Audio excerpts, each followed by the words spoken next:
But we can do it, and this is sort of what we get. So this is a group of 600 people or so, and you can see that when they get older, overall, they get shorter telomeres. So, but it's not a big effect, and and you can see that in a given age, that people have many, many, many different telomere lengths, right? So overall, when people are up here, they're more likely to be down here, the shorter telomeres. And overall, when people are younger, they tend to have longer telomeres. But at any given age range, let's say you look in the 75 to 80, there's some people with telomeres down here below 3,000, other people way up here at 11,000 base pairs. So big range. And we think this reflects not assay variability, believe it or not, but we think it reflects somehow the spectrum of different biological aging. One way of looking at this is, which is very new, and this is not, neither of this is yet published, but that's okay, is that we actually took samples where a long epidemiologic study where people had their blood taken in the 90s and then 8 or 10 years later. And we could say in a given person, did their telomeres get shorter, longer, or stay the same? And the answer is that overall, as the number of years of sampling got longer, people had a bigger difference in the number of telomeres. This is in a negative direction. This is shortening going up. But there are few people, you'll see, who seem to have longer telomeres, even on the second measurement. And so we don't understand that entirely, but we're trying to understand maybe what's good about those people, if anything, and whether that's maybe, I'll tell you in a moment why we think it might be good to keep your telomeres at a reasonable length. So this is the reason. I think you forget the table is too small, but you can see here that if we compare people who are alive and dead with normal thinking, or alive and dead with Alzheimer's disease, overall, people who have Alzheimer's disease have shorter telomeres than people who are normal. And overall, people who are dead have shorter telomeres than people who are alive, whether they are normal or have Alzheimer's disease. So shorter telomeres seems to make a higher likelihood that you have a thinking problem and higher likelihood of dropping dead. Can I ask a question? Please. Because I think you get DNA from blood, so that would reflect the age of the blood cells. But if you are thinking about the CNS, neuron doesn't divide. So if you compare after death, the telomere length from the neuron might be interesting. But it is very interesting. In fact, we've done that. I think I took that slide out. But we have done some work in brain cells. But it's a little bit tricky, you know. You're absolutely right that the brain cells, for the most part, don't divide. So what we think, on the other hand, the blood cells do divide. But we don't know exactly, where the aging is. Maybe it's aging in the body that affects the brain. So it might be that the blood is actually a better marker for aging than the brain. That's one important thing to remember. Because we don't know, for all we know, the brain might be perfectly happy if it wasn't for our liver and our kidneys and all sorts of parts down below the neck. The other thing is that when we look at this, because of these two graphs, what we think is that probably the telomere length in the blood, this is all blood, like you said, probably a product of two things. One is some sort of intrinsic, fundamental for that person, telomere tendency. Maybe they were born with a tendency for longer telomeres. And the other, probably a product more of the environment and of the years of age as to how much change they have. So probably two things going on.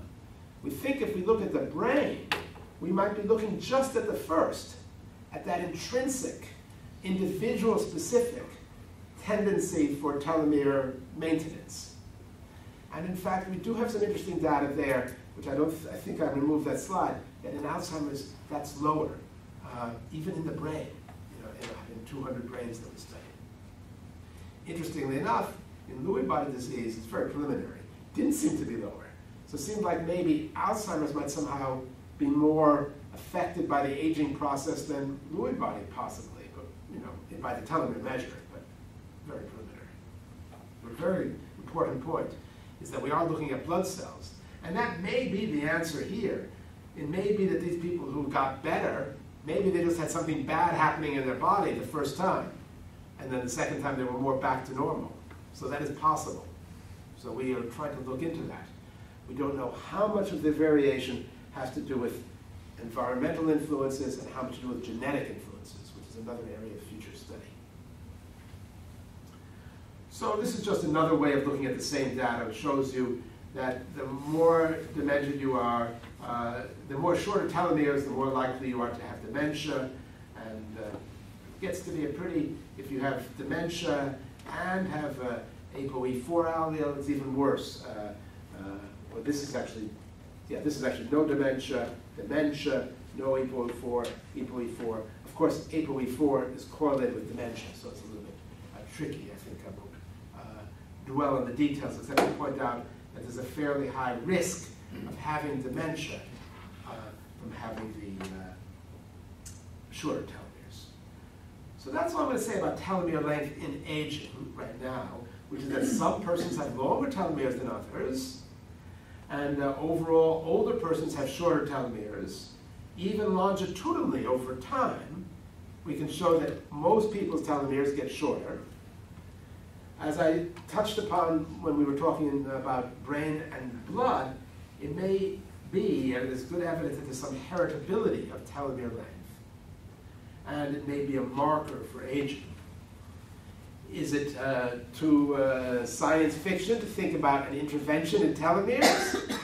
Maybe, we don't know yet. We do certainly not have a treatment right now based on telomere length. Although in cancer, it's sort of the opposite. Some of the treatments, they try to keep the telomeres from getting too long. So and it may be a balance there. Maybe if we want to stay really young, we increase the risk of cancer. That's possible. A lot of research needs to be done there. But I think we would all like to stop the clock of aging. So that's just a photo that seemed particularly appropriate here. Actually came from somebody else's Science magazine article on telomeres. Okay. So now I've talked to you a little bit about the different neurodegenerative disorders. I talked to you a little bit about biomarkers, both imaging and DNA markers of aging, telomeres. Now I'd like to talk to you a little bit about, that would be maybe why people get dementia. It might be telomeres, for example, among other things. But who gets which disorder? Well, it's quite clear that the genes are involved. Genes may be all the answer, but we don't think so. But right now, genes provide the greatest risk for any given neurodegenerative disease. Really, we don't know of any other risk besides aging and genes. Used to be people thought, well, if you ate meat, maybe you were more likely, but it doesn't seem to be true. Or if you eat cauliflower, or if you eat too much vitamin E, or less vitamin E. But none of that seems to be a risk for Alzheimer's disease, or Lewy bodies, or frontotemporal dementia. It just seems to be age and genes. But we don't know all the genes. And maybe there's some environmental things we don't know about. It's just the ones we've looked at really carefully have all sort of fallen through. So what are the genes in Alzheimer's disease? Well, there's 3 genes, presenilin 1, presenilin 2, and APP, that are very much involved in the biological processing of amyloid protein. And it turns out that each of these 3 genes, there are people who have a mutation in these genes that causes an early onset. Alzheimer's disease maybe when they're in their 20s or 30s or 40s or 50s or 60s. But for most people who do not get Alzheimer's disease in their 20s, 30s, 40s, or 50s, but rather get it in their 60s, 70s, 80s, or 90s, there's only a few proven risk factors